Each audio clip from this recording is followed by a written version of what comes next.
European Poker Tour.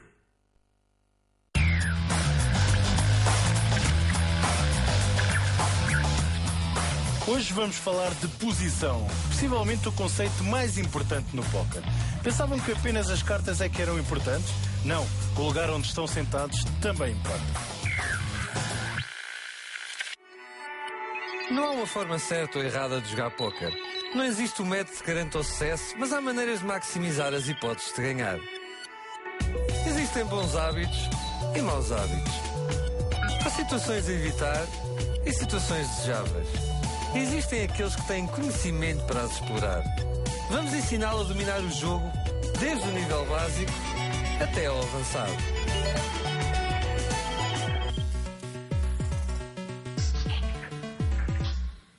Nos programas anteriores já abordámos vários conceitos importantes no mundo do póquer. No primeiro episódio olhámos para as coisas mais básicas, como se enrola o jogo, quais são as mãos mais fortes, a própria ordem de ação no jogo.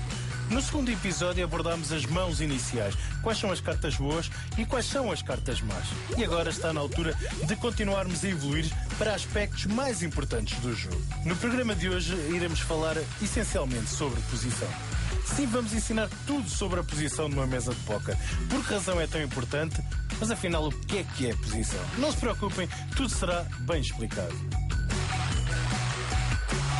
Está quase na hora do tutorial de hoje. Como sabem, cada programa contém 3 elementos distintos. O tutorial que explica os princípios básicos, a caixa forte, que ilustra esses princípios básicos na prática, e a secção de análise dos profissionais, onde vamos ter alguns dos melhores jogadores do mundo a contarem as mãos ao pormenor. Tudo isto serve para vos tornar melhores jogadores e para poderem evoluir neste magnífico jogo. Vamos continuar também a passear pelo mundo. Vamos até Barcelona, onde iremos acompanhar algumas mãos do European Poker Tour e também ouvir as palavras sábias de grandes jogadores do póquer mundial, como Arnold Maton, Fátima Moreira de Melo, Welbeck ou Lex Veldus. E depois Joe Hutchin regressa com as explicações sobre as melhores jogadas do mundo do póquer. Também vamos prestar uma homenagem a este jogo e conhecer um pouco melhor as suas origens. Vamos então começar com o primeiro tutorial. A posição na mesa de póquer é muito importante. Mas o que é exatamente? A posição de um jogador é definida pelo local em que se senta em relação ao botão do dealer. Há boas e más posições. É simples. Quanto mais tarde tiverem de agir numa ronda de apostas, melhor é a vossa posição. Porquê? Porque podem reunir mais informação se os vossos adversários tiverem de agir primeiro. Podem basear a vossa ação na decisão deles.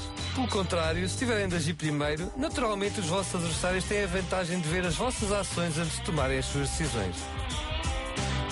Aqui estão as posições na mesa de póquer. Não se esqueçam, tudo depende de onde está o botão do dealer. A primeira posição que apresentamos é imediatamente à esquerda do botão do dealer, a small blind. Tal como dissemos no primeiro episódio, o jogador que está neste lugar tem que fazer uma aposta obrigatória. Por exemplo, se as blinds forem de 1 e 2 dólares, este jogador tem de apostar 1 dólar. A seguir a ele, no sentido dos ponteiros de relógio, está a big blind. O jogador que está neste lugar tem de fazer uma aposta obrigatória de 2 dólares, ou seja, o dobro da small blind. As blinds são as últimas a agir antes do flop. Mas depois do flop têm de ser as primeiras a agir. Têm de se lembrar disso se estiverem a pensar jogar uma mão nestas posições. E lembrem-se, quando agirem primeiro, estão em desvantagem. Os 2 lugares seguintes chamam-se posições iniciais. Diz que o jogador a seguir à big blind está under the gun, que é muitas vezes abreviado para UTG. O jogador nesta posição tem a pior posição pré-flop. É o primeiro a fazer fold, call ou raise e não tem qualquer informação dos outros jogadores. Depois do flop continua a ter de agir muito cedo, por isso é classificada como uma posição inicial, que é uma péssima posição no póquer. Vamos ver as posições médias. Nestes lugares têm a vantagem de agir depois dos primeiros adversários, mas ainda há jogadores a seguir. Não é uma posição muito boa. Finalmente temos a posição final, de longe as posições mais fortes no póquer. O jogador à direita da small blind chama-se botão. Antes do flop, só as blinds podem agir depois do botão. depois do flop, o botão é a última posição a agir. Obviamente, se os restantes jogadores tomaram as suas decisões antes de vocês agirem, têm uma forte vantagem, pois podem tomar as vossas decisões com base nas deles. Tenham sempre isto presente. Quanto mais tardia for a vossa posição, melhor a vossa situação. Recapitulando. O botão do dealer move-se após cada mão. Por isso tenham sempre, mas sempre presente as vossas posições. Se estiverem no botão, terão o botão do dealer à vossa frente.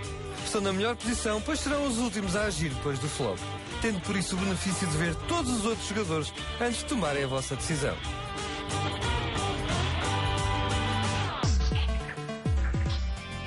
Temos a certeza que Pieter de Korver prestou atenção à posição quando estava a aprender a jogar. O antigo estudante formou-se em 2005 e começou a levar o póquer mais a sério. Para melhorar as suas capacidades, dedicou-se a tempo inteiro ao jogo a partir de 2007. E em apenas 2 anos chegou ao ponto mais alto do seu jogo quando venceu o European Poker Tour Grand Final de Monte Carlo. A sua recompensa foram os incríveis 2.300.000 euros. Este programa não é apenas de grandes nomes. São as pessoas de carne e osso que fazem o mundo do póquer girar. Hola, soy Diego Eisenberg de Buenos Aires, médico clínico. Me dedico a investigación clínica en diabetes y como hobby me encanta jugar al póker.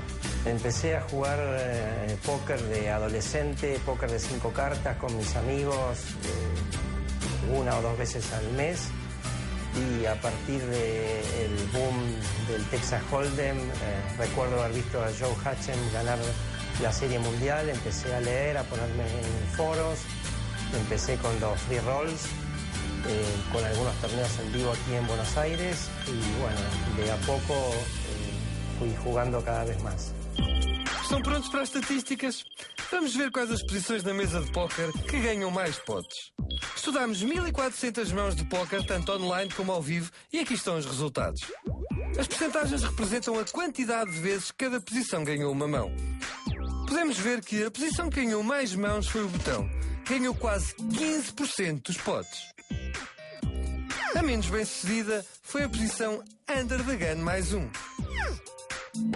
A posição Under the Gun, que age primeiro, teve um sucesso relativo com uma taxa de 10,4%. Isto pode parecer surpreendente, mas com o desenvolvimento do jogo nos últimos anos, foram muitos os jogadores que começaram a fazer raise nesta posição, por isso representa uma mão muito forte, quer a tenham, quer não. Se dividirmos a mesa em posições iniciais, médias e finais, veremos que os lugares com menos sucesso foram as das posições médias. E faz todo sentido. Os jogadores que estão nestes lugares não têm de pagar blinds e não têm uma verdadeira razão para jogar a sua mão, a não ser, obviamente, que seja suficientemente forte para ganhar o pote. Os lugares mais dominantes foram os das posições tardias. Primeiro porque a posição tardia é o lugar mais comum para os jogadores tentarem roubar as blinds, fazendo raise antes do flop. Mas também nestes lugares será jogado um leque maior de mãos, pois tem a vantagem de ver toda a gente agir antes de decidirem o que vão fazer. Também foi ganha uma percentagem alta de mãos na posição inicial. Os motivos para isto também são claros. Tal como já foi referido, o lugar Under the Gun tornou-se recentemente o lugar da moda para tentar roubar as blinds. Além disso, a posição inicial inclui a Small e a Big Blind, que disputam frequentemente o pote. Primeiro são os últimos a agir antes do flop, o que lhes dá a melhor posição pré-flop. Em segundo lugar, e talvez mais importante, a maioria dos jogadores de póquer não gosta de entregar as suas blinds de forma fácil. You keep attacking my big blind. E irá tentar ganhar a mão, independentemente das cartas que tem. Tudo o que queria saber sobre póquer está dividido em 2 níveis. O nível 1, o nível de principiantes, diz tudo o que precisa de saber para começar a jogar póquer. Na nossa opinião, será um jogador competente ao final dos 6 programas. Vai aprender o poder da posição, a arte do bluff e tudo o que é essencial. Depois passaremos para o nível 2, o nível experiente, onde vamos aprender como obter informação dos adversários e as nuances de jogar mãos com base na sua força e potencial. Concentra-se nos estilos de jogo, estratégias e dicas para ter êxito e evitar erros dispendiosos. Quando chegarmos ao final do nível 2, já devemos ter todos os conhecimentos necessários sobre o póquer e estará pronto para tornar-se um jogador de sucesso. No entanto, ainda temos um longo caminho pela frente. Vamos concentrar-nos no poder da posição e vê-lo posto em prática em mais uma visita à Caixa Forte.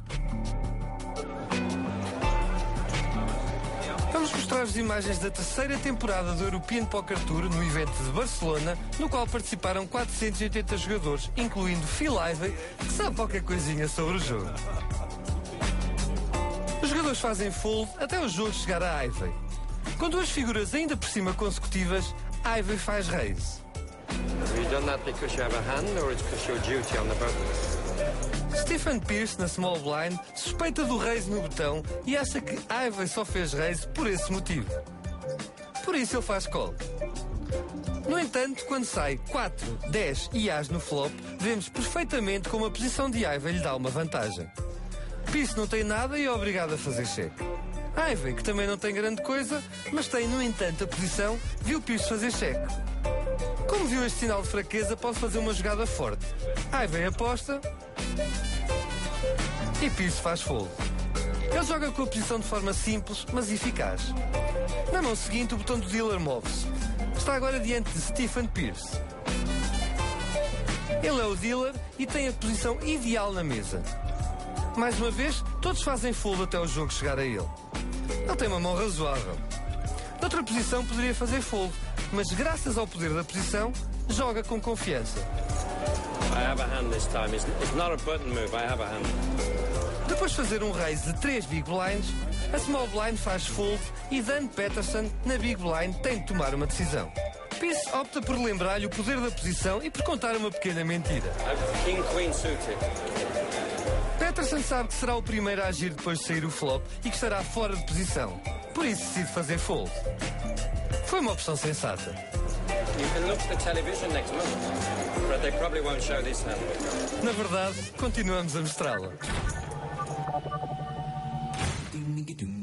Chegou a hora de fazer uma pequena pergunta.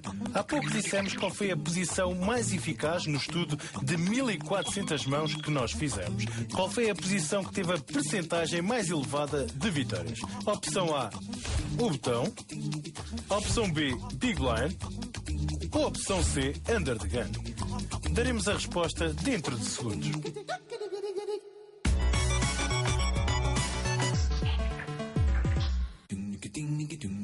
Há pouco perguntámos, segundo o nosso estudo de 1400 mãos, qual das posições numa mesa de póquer tinha a maior percentagem de vitórias. A resposta, naturalmente, é A, com 14,9%. Agora está na hora de aprender um pouco mais sobre a gíria do póquer. Give him a bad beat so he can go on tilt. You're a master of the English language. Calm down, buddy. Keep going, kid. Shut up, superstar. Vamos aprender alguma terminologia. Under the Gun. Under the Gun, ou UTG, quando é abreviado, é o termo dado ao lugar à esquerda da Big Blind.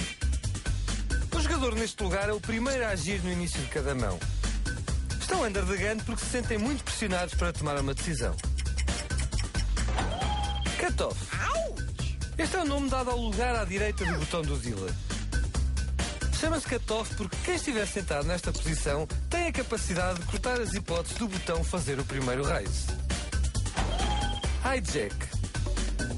O hijack é outro nome dado a uma posição na mesa.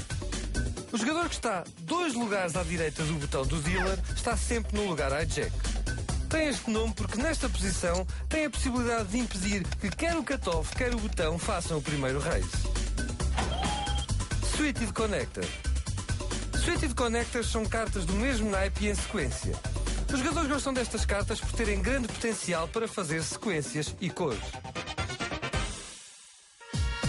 Quem não pode faltar nos nossos programas é o campeão do mundo das World Series of Poker de 2005, Joe Hutchins. Fica com mais uma análise deste jogador.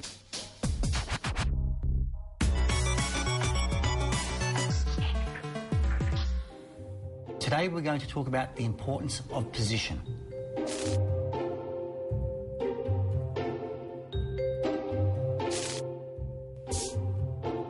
So in this hand, we see Pablo raise to 300 from middle position with ace-queen, which is a reasonably strong hand. It's folded around to Ray on the button with 8-9 of hearts. Now, 8-9 of hearts is what's called a suited connector. Firstly, it's the same suit. Secondly, the cards are connected. Now, it's a pretty looking hand, but what's really important about this is that he has position.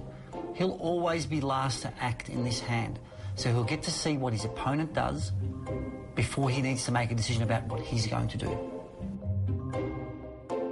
Ray calls. The flop comes 4-2-7 and misses both opponents, so neither of them has a pair. Pablo decides to check, leaving the incentive now up to Ray. Ray, using his position to his advantage, elects to bet 400 chips, which now puts pressure on Pablo. Pablo decides to fold his hand, and there you have it. We see how important position is. Ray wins the pot without making a pair, just using his position.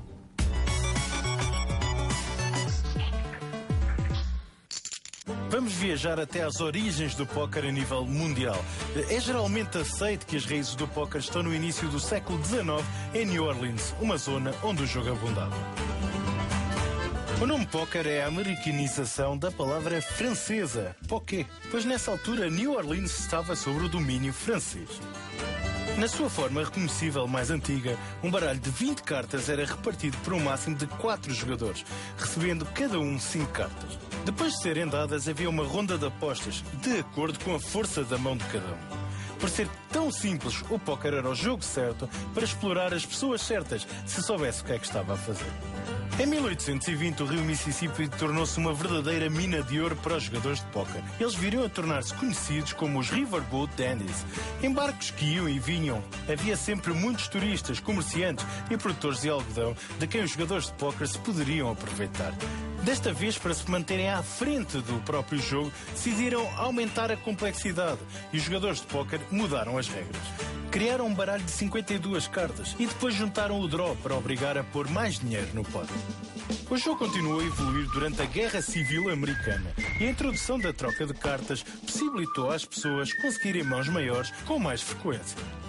Uma das primeiras lendas do jogo era conhecida como Wild Billy Cock.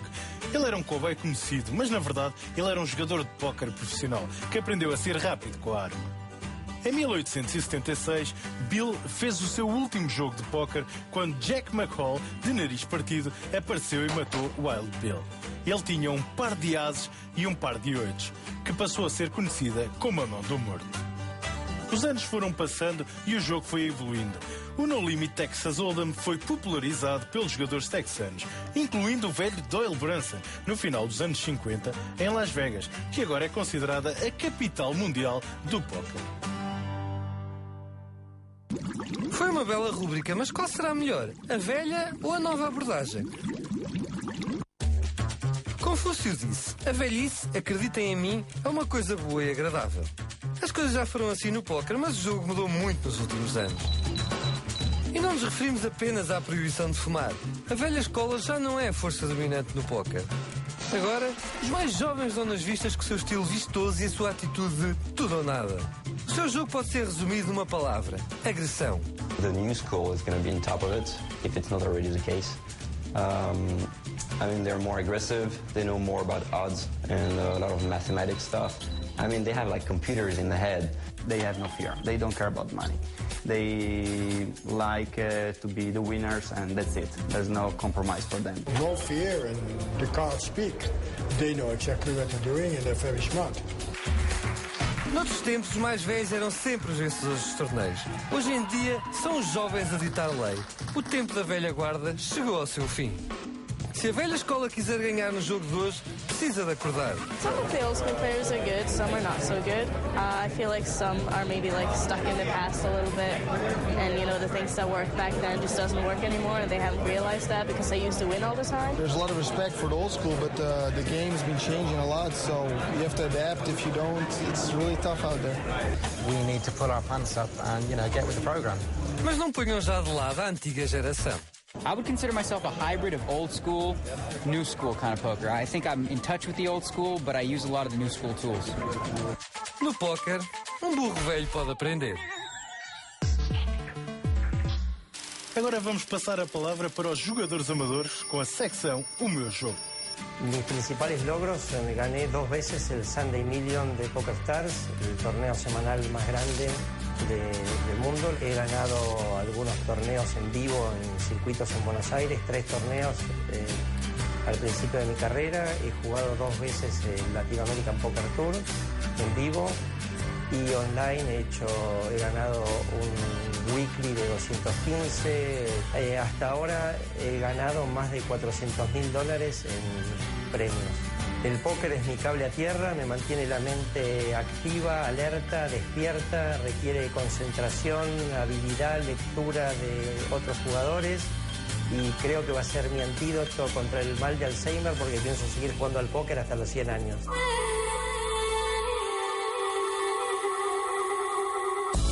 Vamos agora voar para o European Poker Tour de Barcelona, onde jovens enfrentam velhos inimigos numa batalha de talento e confronto de gerações. Parece que agora, mais do que nunca, existem 2 filosofias completamente diferentes. Os conservadores, os mais antigos, e os jovens, mais aventureiros e sem regra.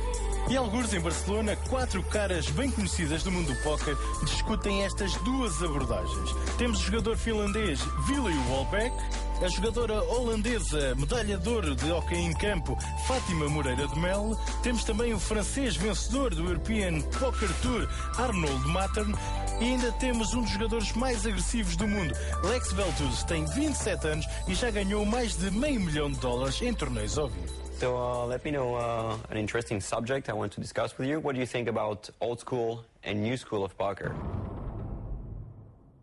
What I've noticed is that the new school guys, they don't really look around at the table for tells. Os tells são pequenas informações reunidas através do comportamento dos jogadores numa mesa de póquer. It's more like they miss a lot of things. Yeah, they miss a lot of live things. I think they're so used to playing online and so many hands that when they're playing live, it's a big change for them. And I try to be like a bit in the middle, I think. I try to do the calculation a little better than, you know, like the old school guys, maybe. Those new school guys, you know, with the hoodies, the sunglasses, wearing the iPod, like listening to the music and not hearing what people have to say at the table. What kind of clues do you think they miss at the table? Like what kind of, you know, little details they're going to miss? If you don't look up, you can't see if someone's heartbeat's going up or if they're swallowing when you're 3-betting. 3-betting parece complicado, mas é apenas outra forma de dizer re-raise. Or, you know, all those little things where if people do it all the time and you've seen a couple of their hands where they've done it, you can misinterpret it, of course, but you can also pick up on those tells, and I think they help. There was one example where I was at a table at the WSOP and I didn't have my headphones on, and then a new dealer sits down and I hear a guy next to me say, Hello, Meredith, how are you doing? I'm Jack. And just from that, you know he's not a professional player because professional players always stick to themselves. They see hundreds of dealers come and go. They don't say hi anymore. So that guy introduced himself, and he looked kind of like a pro. So then I knew he was a recreational player. And then later, he re-raised me in a certain situation where I would think somebody could be bluffing. But I know he doesn't because he's a recreational player. And I think just by hearing him introduce himself to the dealer made me not go out of the tournament. Yeah, it gives you a little click at that moment. Yeah, it can be such a small detail, but... I still consider myself like a new school player, more than an old school player, although I've played quite a few years. But the problem for me in live games is that the amount of hands you get is so small that I usually lose my patience at some point. And this is something that I think none of the old school players really do, because basically they've played live poker for so many years. They are accustomed to just sit there for hours and keep their concentration, whereas I play mostly online, so I'm expecting to get like a lot of hands all the time, getting in the action and not being able to fold like minutes after minutes and after minutes, and at some point I get the feeling I have to start playing something. It's a different set of skills. So what do you think would be the best approach for a beginner to try to learn about the game of poker and become good, like the new school or the old school? I think definitely the new school, because you have to gather a lot of information in the shortest time that you can, and then after that you have to learn how to use that information when you're actually playing. So I think starting with new school and then mixing in old school later is a very good combination. So I think definitely starting online, to learn all the fundamentals really quickly. And like then mathematics, hand selection, position, everything. Then starting hands. If you can mix it in later with like live reads and patience and stuff like that, which is all really like old school stuff that you can learn, I think then you become a complete player. Vamos abrir o apetite com o próximo programa. Voltaremos a concentrar-nos no tópico da posição, mas desta vez vamos mesmo bem fundo. Vamos ver como a posição pode permitir ganhar potes que de outra forma não ganharia. Teremos mais análises profundas do campeão do mundo, Joe Hachin. Aproveitamos para viajar até Londres por altura do European Poker Tour e também voltaremos a Barcelona para falar com alguns dos melhores jogadores do mundo. Este é o maior jogo de cartas do planeta. Ladies and gentlemen, vamos dominá-lo juntos.